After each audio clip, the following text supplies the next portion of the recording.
जीवन ज्ञान प्रेरणादायक कहानी। कहानी का आरंभ एक छोटे से गांव में एक गरीब लड़का रहता था जिसका नाम अमर था। अमर के पास कुछ भी अधिक नहीं था, लेकिन उसके पास एक बड़ा सपना था। वह एक दिन बड़ा आदमी बनेगा। लेकिन उसके पास पढ़ाई के लिए पुस्तकें नहीं थी और उसका घर भी बहुत गरीब था। कठिनाइयां और संघर्ष अमर ने अपनी पढ़ाई के लिए गांव के एक पुराने मंदिर में एक छोटा सा कोना चुना। वह वहां पर जाकर किताबों को पढ़ता और अपनी पढ़ाई के प्रति पूरी लगन से काम करता। लोग अक्सर उसे देखकर हंसते और कहते, तुम्हारे पास क्या है? तुम्हारे पास साधन नहीं है, तुम कैसे सफल हो सकते हो? अमर की धैर्य और मेहनत। अमर ने इन बातों को नकारते हुए अपनी मेहनत और धैर्य को जारी रखा। उसने कभी हार मानने का सोचा ही नहीं। उसने रोज सुबह जल्दी उठकर पढ़ाई की और देर रात तक काम करता रहा। उसकी मेहनत और समर्पण ने उसे कभी निराश नहीं किया। सफलता की ओर बढ़ते कदम। समय बीतता गया और अमर की मेहनत रंग लाई। उसने एक प्रतियोगिता में प्रथम स्थान प्राप्त किया और उसकी पढ़ाई के लिए छात्रवृत्ति मिली। इसके बाद उसने अपनी मेहनत और समर्पण से एक प्रतिष्ठित विश्वविद्यालय में दाखिला लिया और वहां भी उसने सफलता हासिल की। धीरे धीरे अमर एक सफल व्यक्ति बन गया और उसकी मेहनत का फल मीठा हुआ। प्रेरणा का संदेश। अमर की सफलता की कहानी ने गांव के लोगों को एक महत्वपूर्ण सबक सिखाया। कठिनाइयों और अस्थिर परिस्थितियों के बावजूद अगर हम अपने सपनों के प्रति समर्पित और मेहनती रहें, तो हम अपने लक्ष्यों को प्राप्त कर सकते हैं। अमर की कहानी यह दर्शाती है कि कोई भी कठिनाई हमारी सफलता की राह में बाधा नहीं बन सकती, अगर हमारे पास संकल्प और मेहनत हो। इस प्रकार अमर की प्रेरणादायक कहानी हमें यह सिखाती है कि सच्ची लगन, मेहनत और धैर्य से हम किसी भी लक्ष्य को प्राप्त कर सकते हैं। जीवन में आने वाली कठिनाइयां हमें रोक नहीं सकती, बल्कि हमें और अधिक प्रेरित करती हैं। कथा का आरंभ बहुत समय पहले की बात है। एक घने जंगल में कई तरह के वृक्ष और जीव जंतु रहते थे। जंगल के बीचों बीच एक बहुत पुराना पीपल का वृक्ष था, जिसे सभी पेड़ पौधे और जानवर अत्यंत सम्मान देते थे। इस वृक्ष की शाखाएं चारों दिशाओं में फैली हुई थी और उसकी छाया में सभी प्राणी शांति पाते थे। ऋषि का तप। उसी जंगल में एक तपस्वी ऋषि नामदेव अपनी तपस्या में लीन थे। वे रोज पीपल के वृक्ष के नीचे बैठकर भगवान शिव की आराधना करते थे। ऋषि की भक्ति और तपस्या से प्रसन्न होकर भगवान शिव ने एक दिन उन्हें दर्शन देने का निश्चय किया। भगवान शिव का प्रकट होना। एक दिन जब ऋषि नामदेव गहरी तपस्या में लीन थे, भगवान शिव ने पीपल के वृक्ष से प्रकट होकर उन्हें आशीर्वाद दिया। शिवजी ने कहा, हे ऋषि, तुम्हारी तपस्या और भक्ति ने मुझे प्रसन्न किया है। तुम मुझसे जो भी वरदान मांगना चाहते हो, मांग सकते हो। ऋषि की विनम्रता। ऋषि नामदेव ने हाथ जोड़कर विनम्रता से कहा, हे महादेव, मुझे किसी भौतिक वस्तु की इच्छा नहीं है।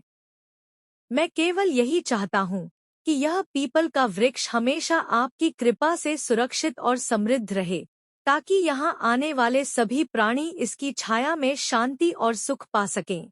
शिवजी का आशीर्वाद। भगवान शिव ऋषि की निस्वार्थ इच्छा से अत्यंत प्रभावित हुए। उन्होंने पीपल के वृक्ष को आशीर्वाद दिया, इस वृक्ष में सदा मेरी कृपा बनी रहेगी। जो भी भक्त इस वृक्ष के नीचे आकर मेरी आराधना करेगा, उसे विशेष आशीर्वाद प्राप्त होगा। यह वृक्ष हमेशा सुख, शांति और समृद्धि का प्रतीक रहेगा। वृक्ष की महिमा। उस दिन के बाद से पीपल का वृक्ष और भी पवित्र हो गया। सभी जानवर और पक्षी उस वृक्ष के नीचे आकर शांति और सुरक्षा महसूस करने लगे। जंगल के अन्य वृक्ष और पौधे भी उस वृक्ष का सम्मान करने लगे। लोग दूर दूर से आकर उस वृक्ष के नीचे भगवान शिव की आराधना करने लगे और उनकी सभी इच्छाएं पूर्ण होने लगी। इस प्रकार भोलेनाथ और वृक्ष की इस पवित्र कथा से हमें यह सीखने को मिलता है कि निस्वार्थ भक्ति और सेवा से भगवान शिव अत्यंत प्रसन्न होते हैं। उनका आशीर्वाद न केवल भक्त को बल्कि उसके आसपास के वातावरण को भी पवित्र और समृद्ध बना देता है। कथा का आरंभ बहुत समय पहले की बात है। एक छोटे से गांव में हरि नाम का एक व्यक्ति रहता था। हरि गरीब था, लेकिन उसका दिल भगवान शिव के प्रति भक्ति से भरा हुआ था। हरि प्रतिदिन गांव के शिव मंदिर में जाकर पूजा करता और शिवलिंग पर जल चढ़ाता था। उसकी भक्ति में एक अटूट विश्वास और निस्वार्थ समर्पण था। हरि की कठिनाइयां हरि का जीवन कठिनाइयों से भरा था। उसके पास न तो पर्याप्त धन था और न ही खेती में अच्छी फसल होती थी। बावजूद इसके हरि ने कभी भी भगवान शिव की भक्ति में कमी नहीं की। वह हमेशा यही मानता था कि भगवान शिव उसकी हर समस्या का समाधान करेंगे। भगवान शिव की परीक्षा। एक दिन भगवान शिव ने हरि की भक्ति की परीक्षा लेने का निश्चय किया। वे एक बूढ़े साधु का वेश धारण कर हरि के घर पहुंचे और उससे भोजन और पानी मांगा। हरि ने बिना किसी संकोच के साधु का स्वागत किया और अपने पास जो भी थोड़ी बहुत खाद्य सामग्री थी उसे साधु को अर्पित कर दिया। साधु ने भोजन किया और संतुष्ट होकर हरि से बोले, हे वत्स, तुम्हारी भक्ति और सेवा से मैं अत्यंत प्रसन्न हूँ। मैं तुम्हें आशीर्वाद देता हूँ कि तुम्हारी सभी इच्छाएं पूर्ण हों। साधु का आशीर्वाद। साधु रूप में भगवान शिव ने हरि को आशीर्वाद दिया और उसे एक विशेष मंत्र बताया। हरि ने साधु के बताए मंत्र को श्रद्धा और विश्वास के साथ जपना शुरू किया। कुछ ही दिनों में हरि की कठिनाइयां समाप्त होने लगी। उसकी फसल अच्छी होने लगी और उसकी आर्थिक स्थिति में सुधार आया। हरि का परिवर्तन। हरि की स्थिति में सुधार देखकर गांव के लोग आश्चर्यचकित हो गए। हरि ने गांव के लोगों को अपनी कथा सुनाई और बताया कि कैसे भगवान शिव ने उसकी भक्ति और सेवा को स्वीकार कर उसे आशीर्वाद दिया। गांव के लोग भी भगवान शिव की महिमा को समझ गए और उनकी भक्ति में लीन हो गए। कथा का संदेश। इस कथा से यह सीख मिलती है कि सच्ची भक्ति और निस्वार्थ सेवा भगवान को अत्यंत प्रिय होती है। भगवान शिव अपने भक्तों की भक्ति से शीघ्र प्रसन्न होकर उन्हें आशीर्वाद प्रदान करते हैं और उनके जीवन को सुख समृद्धि से भर देते हैं। हरि की तरह हमें भी कठिनाइयों के बावजूद अपनी भक्ति और विश्वास को बनाए रखना चाहिए, क्योंकि भगवान शिव हमेशा अपने भक्तों की सहायता करते हैं। कथा का आरंभ बहुत समय पहले की बात है। एक गांव में शिवदास नामक एक किसान रहता था। वह भगवान शिव का बहुत बड़ा भक्त था। उसकी भक्ति में इतनी शक्ति थी कि गांव के लोग उसे आदर से देखते थे। शिवदास प्रतिदिन सुबह उठकर शिवलिंग की पूजा करता और बेलपत्र, दूध और जल अर्पित करता। शिवदास की कठिनाई। एक बार गांव में भीषण सूखा पड़ा। किसानों की फसलें सूखने लगी और पानी की भारी कमी हो गई।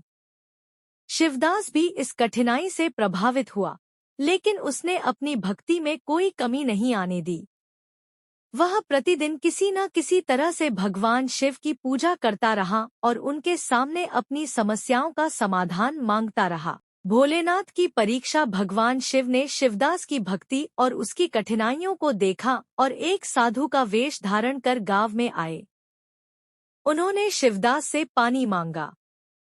शिवदास ने अपने पास जो थोड़ा बहुत पानी था उसे साधु को दे दिया और उनकी सेवा की।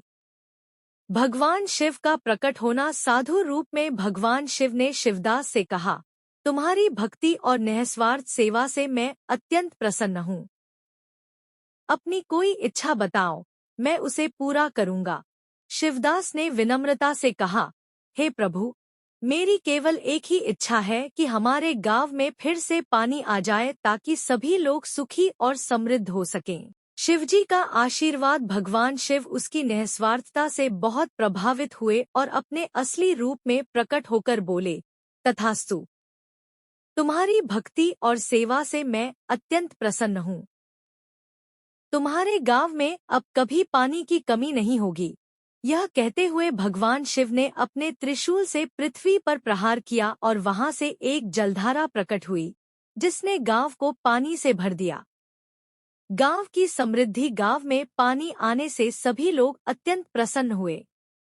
फसलें फिर से लहलहाने लगी और गांव में समृद्धि लौट आई।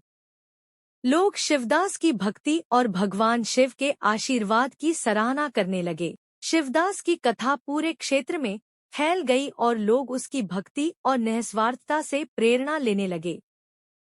इस प्रकार भोलेनाथ और किसान की यह पवित्र कथा हमें यह सिखाती है कि सच्ची भक्ति और निस्वार्थ सेवा भगवान को अत्यंत प्रिय होती है। भगवान शिव अपने भक्तों की भक्ति से शीघ्र प्रसन्न होकर उन्हें आशीर्वाद प्रदान करते हैं और उनके जीवन को सुख समृद्धि से भर देते हैं।